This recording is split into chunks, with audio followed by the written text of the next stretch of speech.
Alright guys, this is a forward on this video. If you're not into gun history kind of stuff like that, this might not be the video for you. It's a little bit long, but I'm a gun nerd, so if you guys are too, hang out, and hopefully the audio is good on this video. I didn't get to preview it, so let's do that.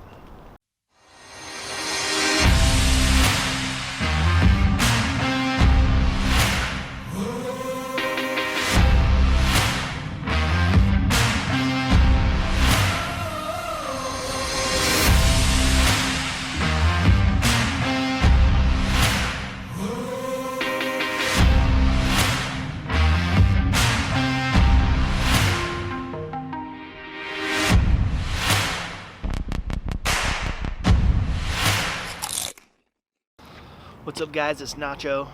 Today I've got a really cool treat for you guys.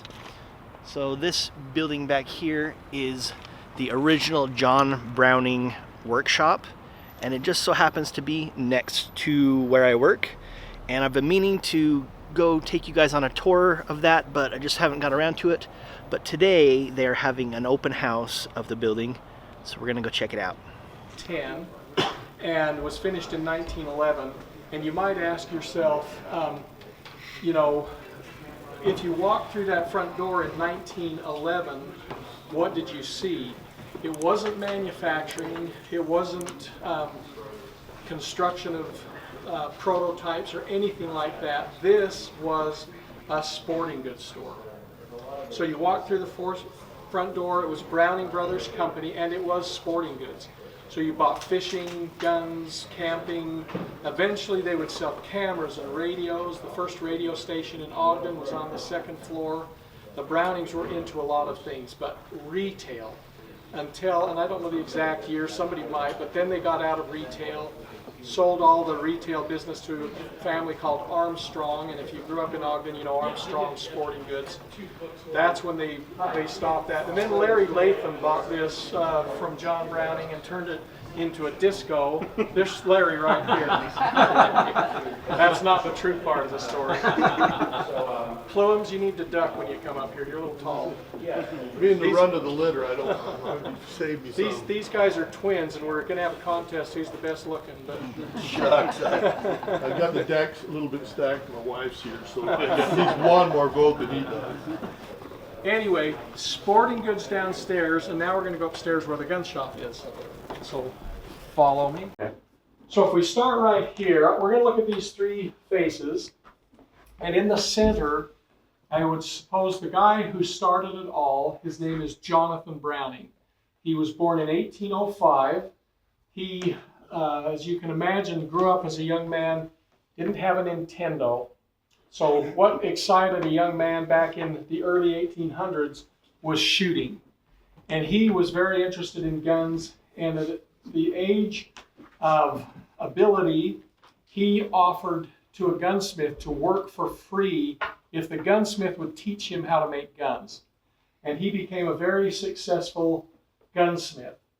And he had a shop in Quincy, Illinois, and then he joined the Church of Jesus Christ and moved to Nauvoo, Illinois.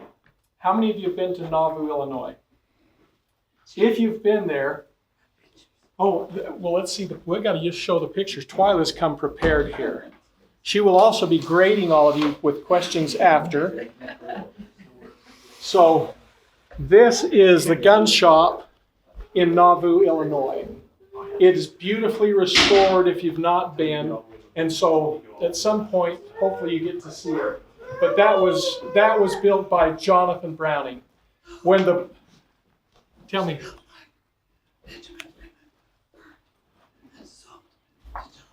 Now this woman's name is Bird. She's a little biased, but she knows more than me, I can guarantee. So built by the Birds. When did the Brownings acquire it? 2 years before they left. Okay, but the gun part of it was fully Browning. But it's beautiful to see. And Twyla's got the book here. I'll bet she'll let you look through that. Thank you, Twyla. I'm going to slide it.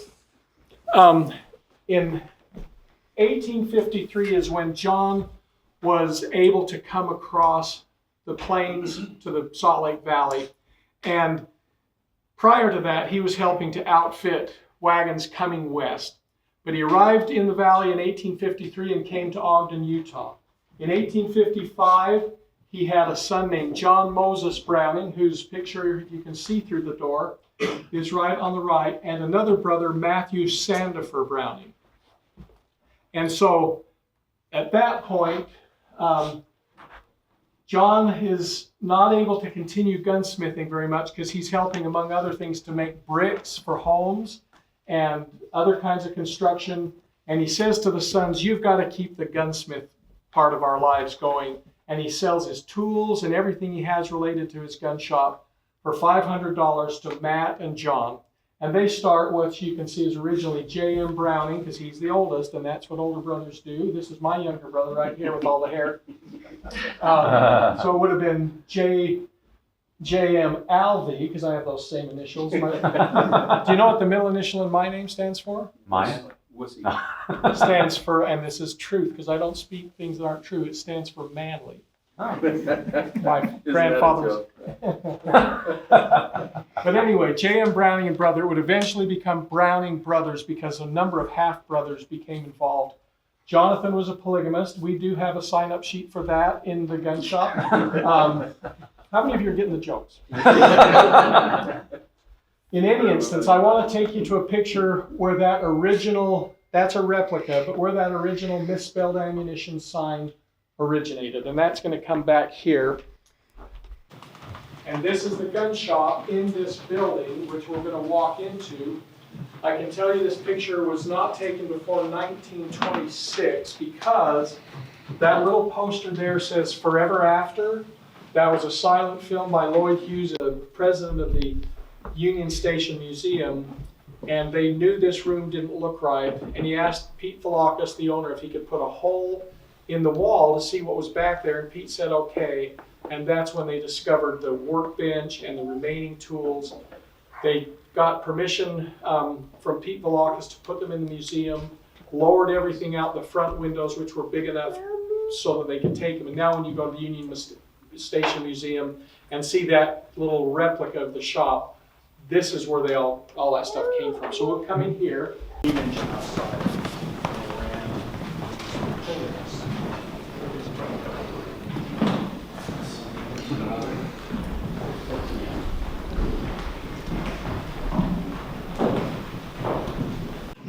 This picture, it coincides, I guess, with the location. If you've been on Washington Boulevard and you've seen the large cement column with the big bronze circle with John Browning's face, that is to commemorate this space, because that's where the first shop was. And I do have to have you come closer. It's not church. You've got to see this picture. These are the brothers. We've got Samuel, George, John, Matt, Ed, who's Jonathan Edmund Browning, and then Frank Rushton, an English gunmaker. You see the signs that are the replicas out there, but interestingly, if you look, every one of these guns is the same. And this is Andre Linford. He works for Browning. He's going to hold my book. Sure. That gun that's in that picture is this gun right here. This was John Browning's first real invention that they mass produced, and they built about 100 and some odd of them. I don't know if Blade or anybody knows the exact amount. 600. Did they build 600? 600 in a 3-year period. Okay, so they built, and they were built by a big old machine, right? No. Big old hands. They were built by hand, but if you'll indulge me, think for just a minute about Abraham Lincoln. He's president of the United States, and he has a divided country. We wouldn't know what that's like. But he had a divided country. My brother will point out when they're jokes. He, among other things, had a big idea. One of the things to unite the country was physical. It was a Transcontinental Railroad. And they knew exactly where that railroad was going to come together, right? They had no idea. They didn't have computers like we do. But it did come together in the big city of Promontory, Utah. And the high-rises that are there, the condos. If you've been to Promontory, how many have been to Promontory? Nobody would like audience participation. There's nothing there. So the train station is decidedly put in Ogden, Utah. And because of that train station, this rifle made its way to New Haven, Connecticut, home of Winchester Repeating Arms. And a fellow named T.G. Bennett had married Winchester's daughter, and he was running the company. And in essence, this is not accurate, but it's how I see it. He said, "Who made this?" And it did two things. One, its craftsmanship was exceptional, but secondly, it was a caliber strong enough to fill a void that Winchester did not have. So he gets on the train that's now connected to Ogden, Utah. He comes unannounced to this shop and says, "Where are you making these?" And he's told right here, and he buys every single one available.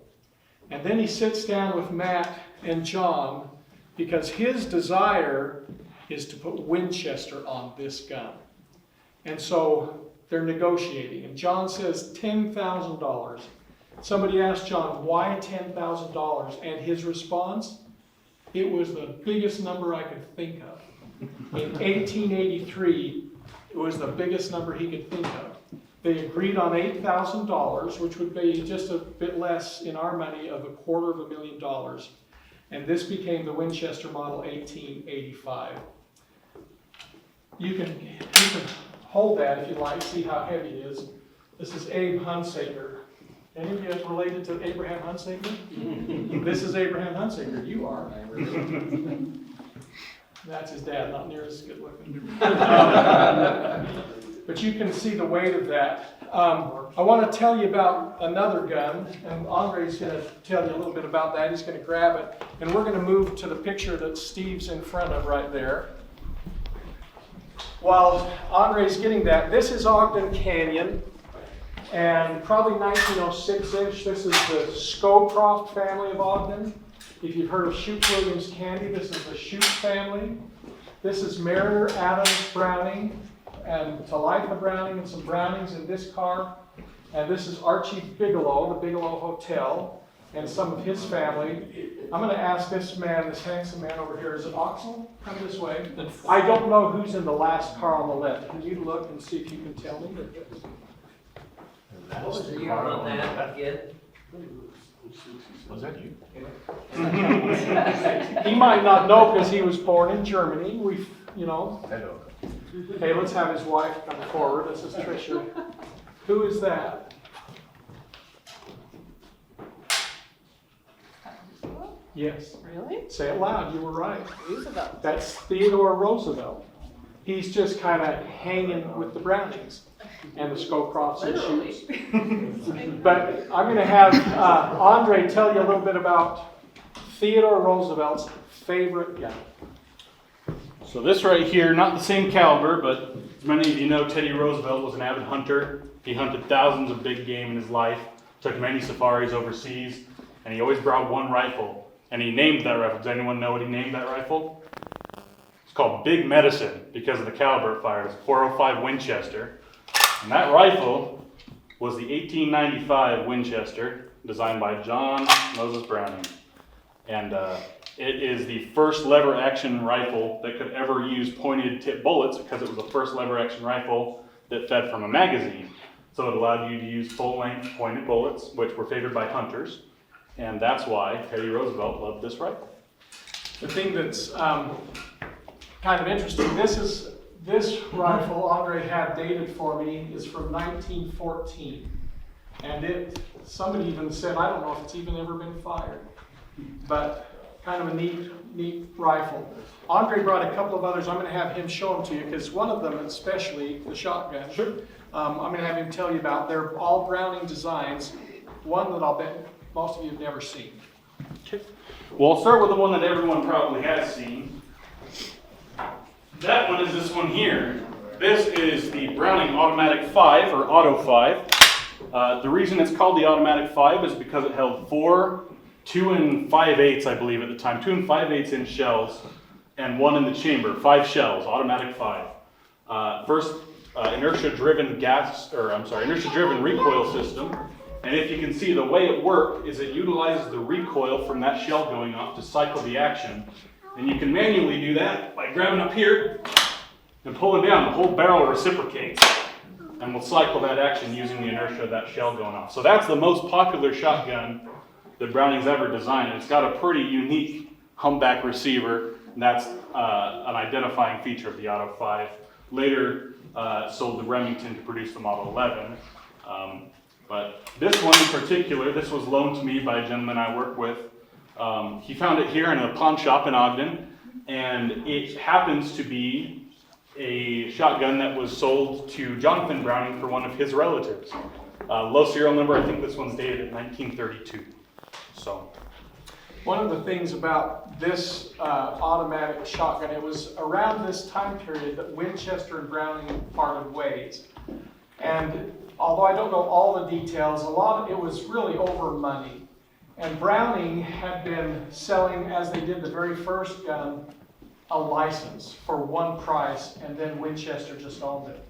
With the amount of guns being sold, keep in mind that early, some of these guns were $12, $15, $24. Browning had asked about $1 royalty per sale because Winchester was starting to sell hundreds of thousands of models that were Browning inventions.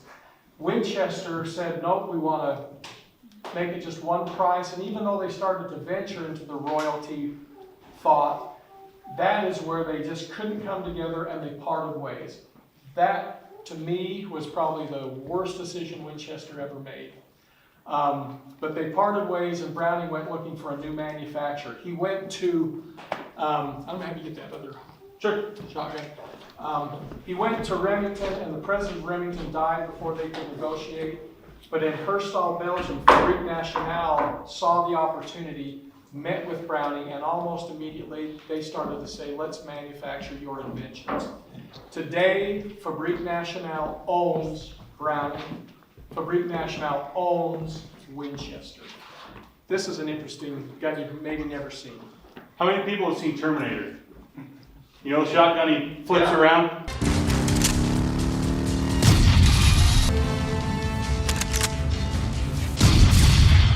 1887 Winchester lever action 12 gauge shotgun. So this is a replica, unfortunately.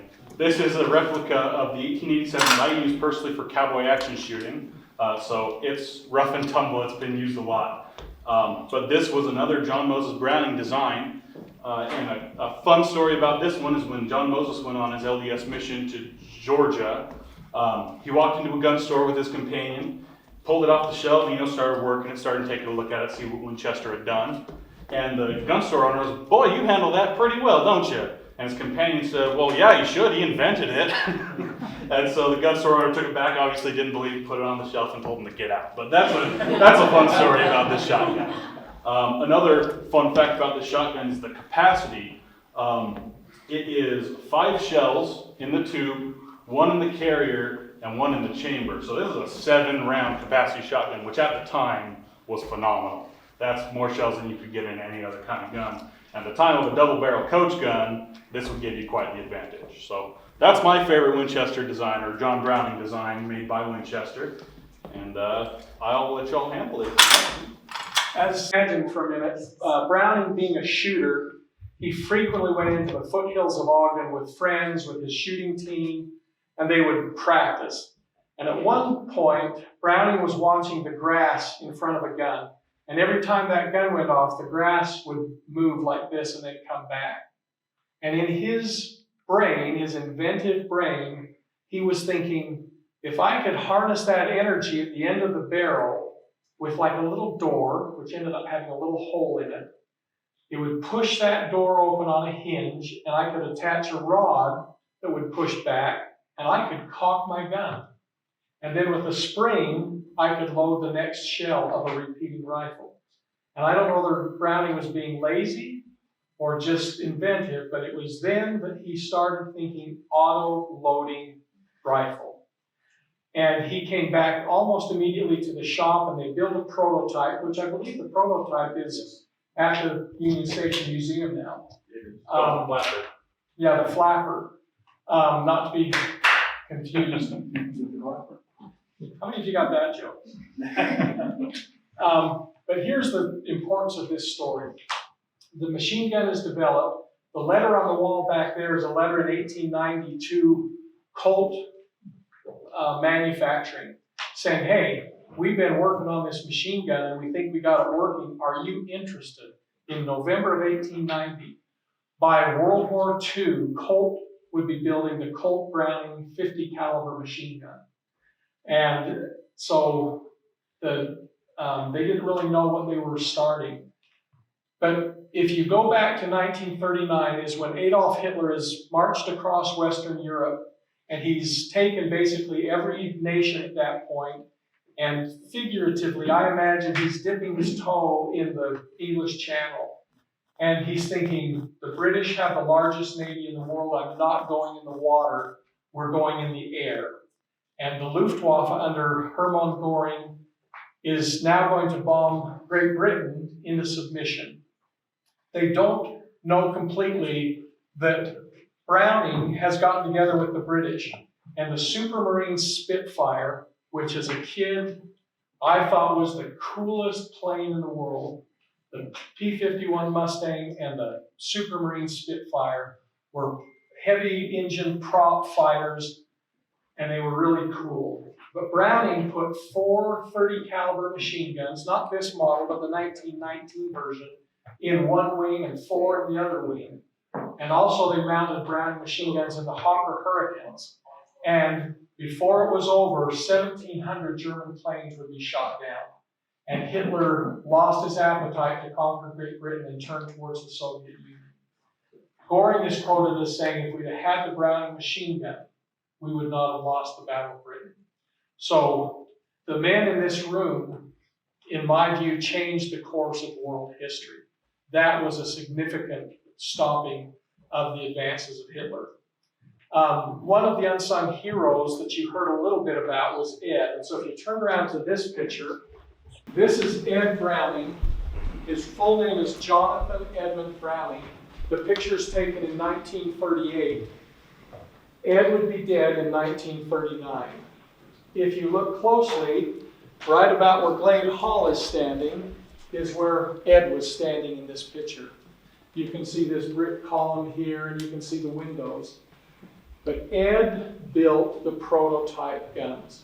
He's the one who John would coach, and he is the one who basically could say, I put this together.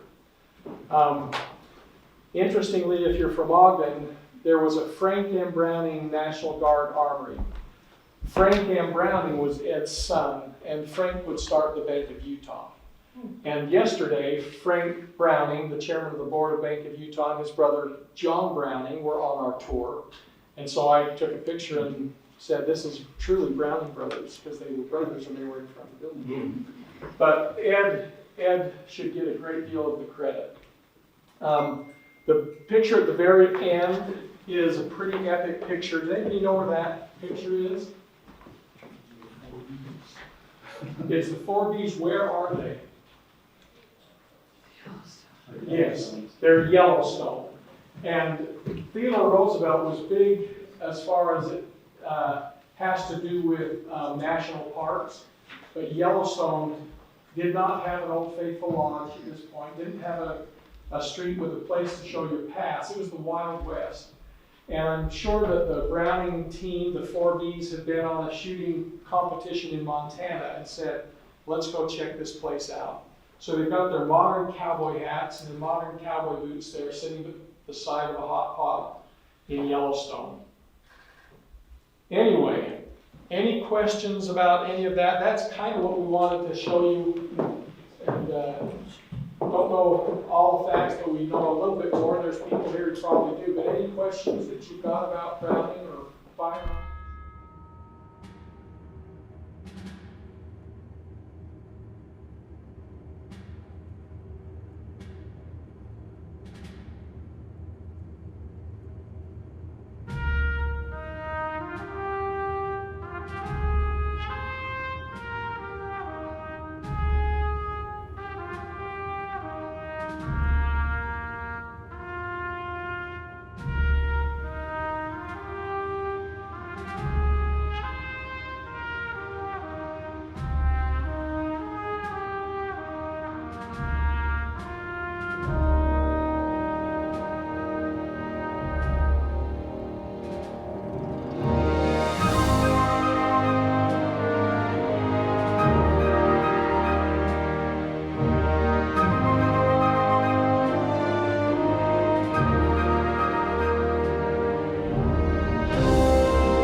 So when they were demolishing part of this building, all of us gun guys that work in the building next door were like, oh man, it'd be so cool to get a piece of that building.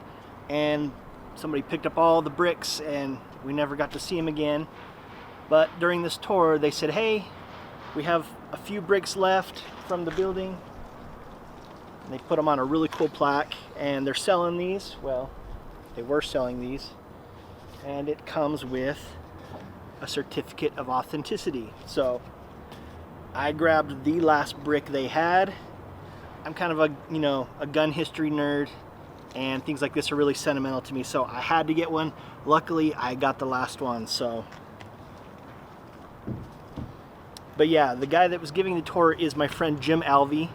Apparently he just sold the building. He still has a studio inside the building, but he sold the building, which makes me sad. But so cool to have such amazing gun history right next to where I work. I always see them throwing parties up through the window, but I've never been up in that room, and to know that they're throwing parties in the room that was John Browning's original workshop, cool to me. I mean, yeah, cool stuff.